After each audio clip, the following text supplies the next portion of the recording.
आज कहानी अड्डा में दोस्तों आपके लिए लेकर आई हूँ बहुत ही सुंदर कहानी। आपको ज़रूर पसंद आएगी। चलिए दोस्तों सुनते हैं। मेरे ख्वाबों में हमेशा एक लड़की आती थी, पीला सूट पहने, लंबी छरछरा बदन, पर कभी चेहरा नहीं देख पाया।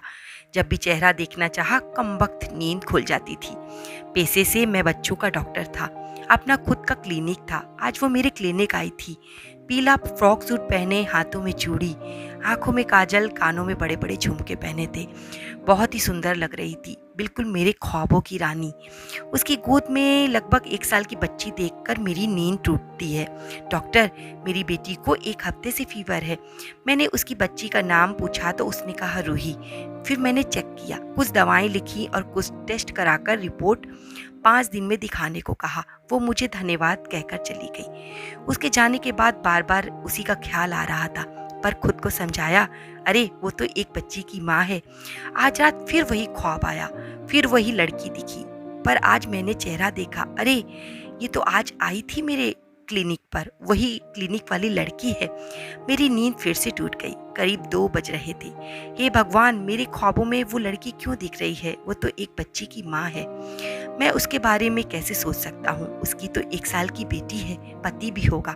पति से याद आया, लेकिन मैंने देखा था ना उसके सिंदूर लगा था, ना मांग में, और ना मंगलसूत्र था। मैं क्यों सोच रहा हूँ उसके बारे में? फिर मैंने चादर तान ली अपने ऊपर। शाम के 7 बजे थे। मौसम बहुत खराब था, लग रहा था बारिश होगी। मैं क्लिनिक बंद करने वाला था, अचानक फिर से वो आ गई, रूही की रिपोर्ट दिखाने। सच बताऊं तो मैंने उसे देखा तो रिपोर्ट देखना ही भूल गया।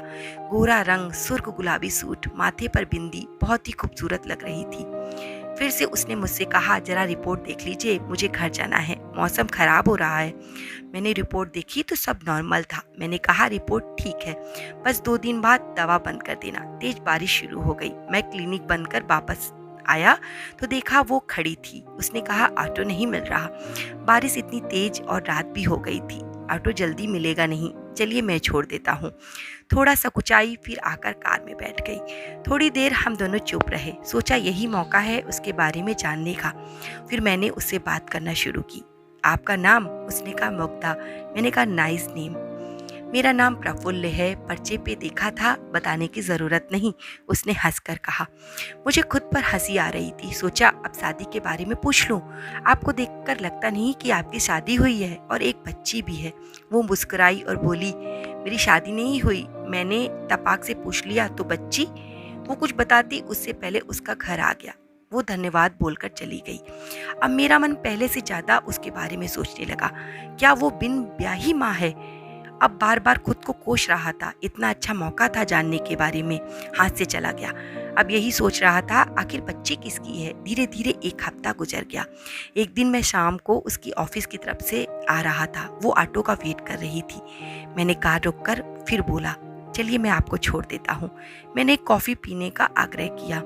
साथ में हम दोनों कॉफ़ी शॉप पर गए। अब बात कैसे शुरू करूँ? तो पहले रूही के बारे में पूछा कि रूही कैसी है। अब ठीक है, उसने कहा। रूही आपकी बेटी है? कुछ देर शांत थी वो। मुझे डर लग रहा था कि कहीं गलत सवाल तो नहीं पूछ लिया। फिर उसने बताना शुरू किया।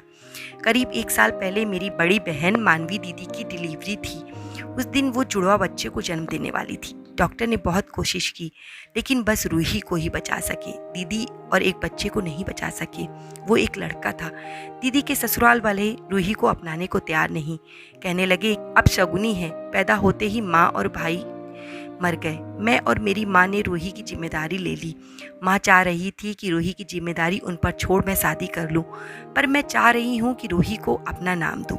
माँ की उम्र हो गई है, मैं रूही की जिम्मेदारी उन पर नहीं छोड़ सकती। मैंने फैसला किया है कि शादी उसी लड़के से करूँगी जो रूही को अपनाएगा, वरना बिन ब्याह के ही मैं उसकी माँ बनकर रहूँगी। अभी तक माँ ने बहुत रिश्ते देखे हैं, पर रूही की बात आकर सब जगह रुक जाती है। अभी तक मुझे उसे देखकर केवल प्यार हुआ था। आज उसके विचारों से मेरा प्रेम दोगुना हो गया। मैं उसे घर छोड़कर खुद घर आ गया। आज मैं बहुत खुश था। मैंने सोच लिया था कि मैं उसे बिन माँ बनकर नहीं रहने दूंगा। मेरी खुशी मेरी माँ से छुपी नहीं रही। बेटा, आज तू बहुत खुश है। मेरी माँ ने मुझसे पूछा। मैंने माँ को सारी बात बता दी और कहा मैं मुग्धा से शादी करना चाहता हूँ। माँ मेरी समझदार और खुले विचारों वाली थी। उन्होंने कहा अगर तुम मुग्धा से शादी कर रूही का पिता बनना चाहते हो तो मुझे कोई ऐतराज नहीं। मुझे अपने बेटे पर पूरा विश्वास है, वो अच्छा पति और पिता दोनों साबित होगा। मैं और माँ एक दिन मुग्धा के घर गए और शाम का समय था। मुग्धा अभी ऑफिस से नहीं आई थी।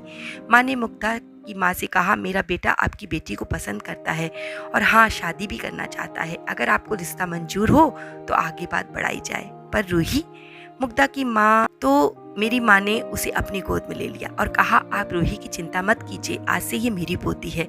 मुग्धा की माँ मुग्धा के लिए बहुत खुश थी। इतना अच्छा रिश्ता खुद चलकर आया था। एक बार मुग्धा घर आ जाए और हाँ कह दे तो बात पक्की हो जाए।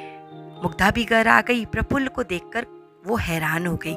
माँ ने आते ही उसके कहा देखो आपकी आने वाली बहू आ गई, ब्याह करोगी मेरे बेटे से? जैसे ही माँ ने पूछा मुग्धा शर्मा गई और हमारी शादी हो गई। दोस्तों आपको कैसी लगी ये कहानी?